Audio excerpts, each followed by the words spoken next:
Na sadaukar da rayuwana domin 'yan uwana su yi rayuwa mai inganci.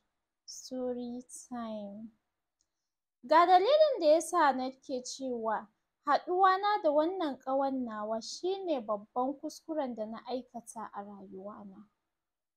Kafin nan na haɗu da wannan saurayin nawa wanda muke soyayya da shi da wannan matsalar ta faru.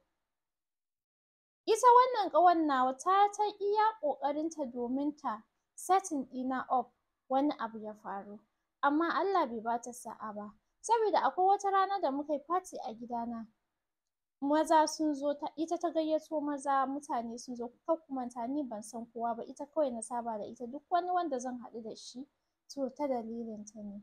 An yi party, ta san da cewa kaina ba shi da ƙarfi, ina da saurin buguwa, amma haka ta yi min haɗe-haɗe ta convincing ɗina akan lallai sai dai in sha, ai tana tare da ni ba abin da zai faru.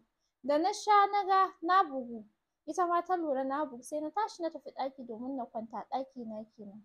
Bayan na shiga ɗaki na kwanta, sai ta turo min wani namiji, amma kuma da yake Allah ba azzalumin bawansa ba ne, kafin wannan ɗin ya zo ya same ni, na riga da na yi bacci. Sai da safe na tashi na ga namiji a kan gadona, sai na tambaya lafiya? Sai ke ce min ai wacce ne? Ta ce in zo ɗakin nan in zo in same ki. Na je na same ta na yi mata magana gashi gashi, take ce min a'a ita za ta cutar da ni ne, ai irin ita ƙawana ne ba za ta cutar da ni ba, yanzu mun riga da mun zama 'yan uwan juna me, irin dai ta fi ni da baki, sai ni ma ban damu ba. So bayan wannan abun kuma ya faru, bayan na yi kuka na yi baƙin ciki, a daren babu wanda na fara kira sai ita wannan ƙawar tawa.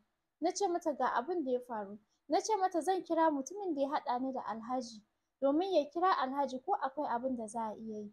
Ta ce min a'a kar in damu, kar in kira kowa, ita za ta zo ta same ni a gidana, amma kar in kira kowa. A daren ta zo ta same ni, ni ma kuma da ta ce min kar in kira kowa, ban kira kowa ba. Da ta zo ta same ni ta bani magana ta ce kar in damu, kila ma ai tsoro kawai suke so su bani, babu wani abin da zai faru don haka in kwantar da hankalina. Ni ma kuwa na biye mata, ban kira Alhaji ba, ban kira wanda ya haɗa ni da shi ba. Sannan abin nan ya faru ne bayan kwana biyu da ni da Alhaji muka sadu kamar yadda muka saba.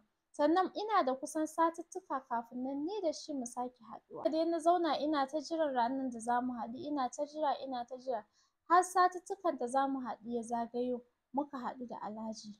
A karo na farko haɗuwana da Alhaji yake tambaya na shin akwai abin da nake son na faɗa masa ne? Sai na ce da shi a'a, sai ya ce min okay. Ya sake tambaya na shin akwai abin da nake son na sanar masa ne?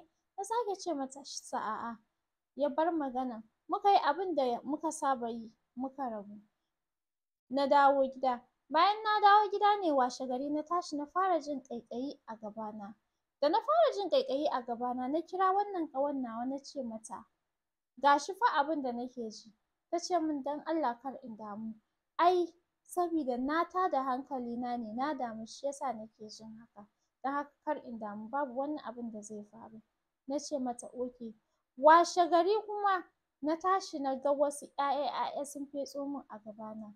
Still na sake kiranta na faɗa mata, ta ce min kar in damu, ƙila infection ne, in je ni asibiti mu je a yi treating.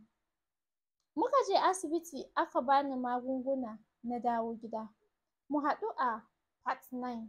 A nan ne zan kawo muku ƙarshen wannan labarin in sha Allah.